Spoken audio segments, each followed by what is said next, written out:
Some of you have experienced racism, in an African country at that, in an African establishment. You've experienced racism because whoever was serving you thought that the white person was better than you. And that's a problem that most African people have, thinking that white people are better than their own and treating them better than their own. Let's discuss this, okay?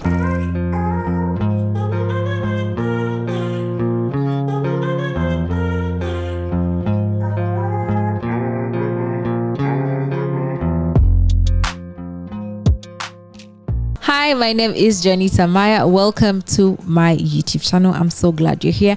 And I just want to remind you, please subscribe. You're watching without subscribing and the analytics are showing me. So please do subscribe so that we can get this thing rolling. Here's a clip from Elsa Majembo that I actually want you guys to see, and then we'll just dive right in.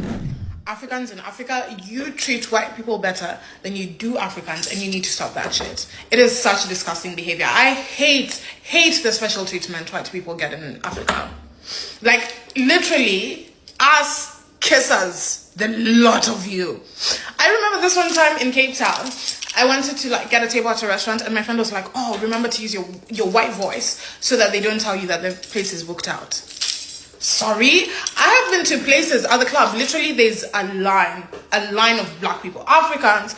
A white person pops up. They're let into the club. Literally, it happens all the time. At restaurants, they're given the first tables. Africans are more kind, more welcoming, more understanding when it comes to them. And it's not just even white people. Anyone who's not African, but especially white people. Are they God? I'm so confused. So many of you are traumatized from colonization. Stop it! Yo, she was saying some things that stood out to me. Are they God? Is the white man your God? Why are you all of a sudden pondering and body leaking, like she mentioned it? You're kissing ass for the white man. You're literally doing everything the white man wants you to do. Do you need this? Yes. The smiles are the biggest. I remember going to this restaurant. I won't mention the restaurant. And we ordered for food, right? So we're ordering for food, and then they get to us, and the guy's like, so we could see that he was serving a white person on the table, behind, on the side. It was so nice, so jolly. We're like, oh my god, the treatment here is amazing. We're excited. We're fancy. We're in a fancy place. Oh, it's great. He gets to us, and this guy literally gets angry. He's looking like, what are you doing here? You say, oh, we're gonna order this, and he's looking like, that's not there. Okay, then what's there? Nothing. The treatment was horrible. And I agree with her point. I agree with the point that so many Africans treat white people better in their own country. I mean, I would understand going abroad and, to their countries and whatnot. And, you're trying to survive, friend. I get it. The hustle is real, But in your own country, you decide to treat your people like trash. And you treat the foreigners like they are gold, like walking gold. There's a problem. She mentioned that people are traumatized from colonialism, and I will say I do agree. I do believe that so many people have been brainwashed to think that, like I said, there's an episode of mine that's dropping. People think being close to a white person is what is going to give them that level of superiority, make them a fancy person. But you're mistaken. Watch the second one. The colonizer always, in all situations, suppresses the language or the languages of the colonized. Let's look at how we came to be made to feel negative about our languages, or even how we came to be made to believe that our languages are the cause of division among us. Can you see even the very idea that what is our own is enemy to us, and what is not ours is what is a friend to us, or rather, what is ours disunites us, what is not ours brings us together. It's a kind of absurd. Colonizer always, in all situations, suppresses the language or the languages of the colonized and elevate their own language. If we can destroy their naming system, how they name themselves, that'll be one way. But the other way is language. If you can suppress their language and their naming system, they will soon forget who they are. We are really also colonize their mind, and the history carried by that language, and all the knowledges carried by that language, and all the history that makes people feel we are a people. You are alienated from it. Right. And then mentally, you are made to attach yourself, root yourself in conqueror's language, and therefore you're more part of the history carried by that language, right. The culture carried by that, the world outlook carried by that language. Right.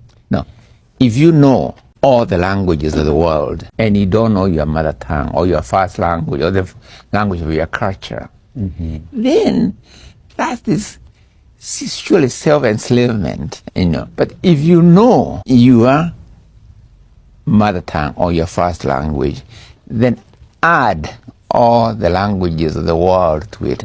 That's empowerment. The choice we really have is between empowerment and self-alienation. That right there was Nyungi Wathiongo. I actually did literature in A-level, and I remember reading so many of his books, and I must say I really, really liked them. And he has said something that got my attention, when Elsa was talking about people being traumatized from colonialism. This right here is also showing us the trauma from colonialism, the side effects, the spillover from what happened. The languages I think I've done a live where we're talking about languages and how people think you being a better English speaker, is like a measure of your intelligence. Like the way you speak English is a measure for your intelligence.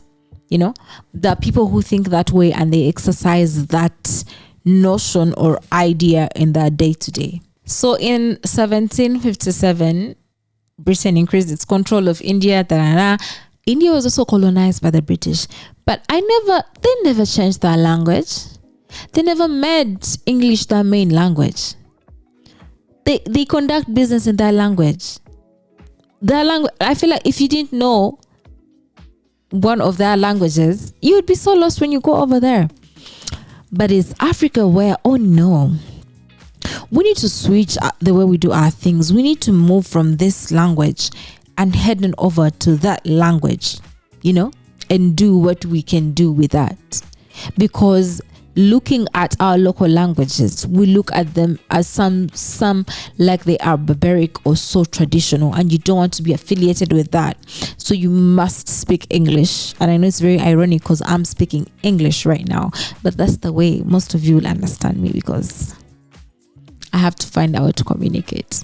But I hope you're seeing my point. I hope that you're seeing that there's a problem. There's like actually infection just waiting to spread and infect everyone. Because there's some of you who just have that inferior complex. You just can't.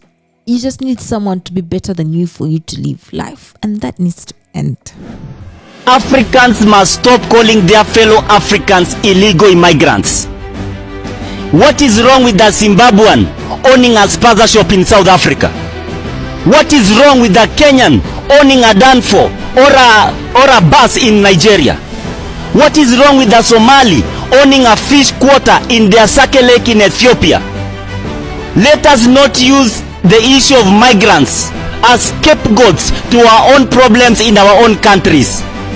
Even if you chase migrants from your country, you are not guaranteed a job. You are not guaranteed better education. You are not guaranteed security. We must respect fellow Africans in these African countries. After all, there is no one who chose to be born in a particular place. Thank you. And speaking of ownership, I know some of you might have issues with that video because of what's currently happening in SA and whatnot. I really don't want to get into it in this episode. The point I wanted to get to in this episode is how so many Africans are so welcoming when the other race sets up shop, sets up a business in your African country, but you want to ride at dawn for a fellow African who's doing something in your country, and you don't think that is a problem in itself? No. Let's hear it. Let me know in the comment section. Let's hear it. You don't think that is a problem in itself, that you are so open to the Chinese, to the Indians, to the Europeans, and so much more, setting up their factories, their shops, their whatnot. You know, there's even a guy who made a comment that, I'll get the video. There's a guy who made a comment that Africans shouldn't be given their land back because they're not going to do anything developmental with it. We'll get there when we get there. They're okay with all those other races building something, but then when it comes to your fellow brother and sister, you want to, your spirit is disturbed. You're writing paragraphs and you don't think that's a problem. Friend, I'm here to tell you that that in itself is a problem. You have a problem. You have a problem. You have a problem because you feel like the other race is superior to your race, and you need to check that. You need to check that before you spread that disease to everyone else. You need to get rid of it sooner than later, my friend. Sooner than later. Before we get to the solution, I also want you guys to watch this clip. For an African to visit a European nation, an ordinary African, to visit a European nation, is like, let me give you an example my teacher used to use. It's like trying to milk an elephant because of the visa process. However, for a European to visit an African nation, most of our nations, it is like a walk on the beach. It's like going to have a cup of tea. But then that is not the problem. The tragedy is that now for an African to visit a fellow African within the African Union, the visa restrictions in many of our nations among us, between our brothers and sisters, is like trying to brush the teeth of a crocodile.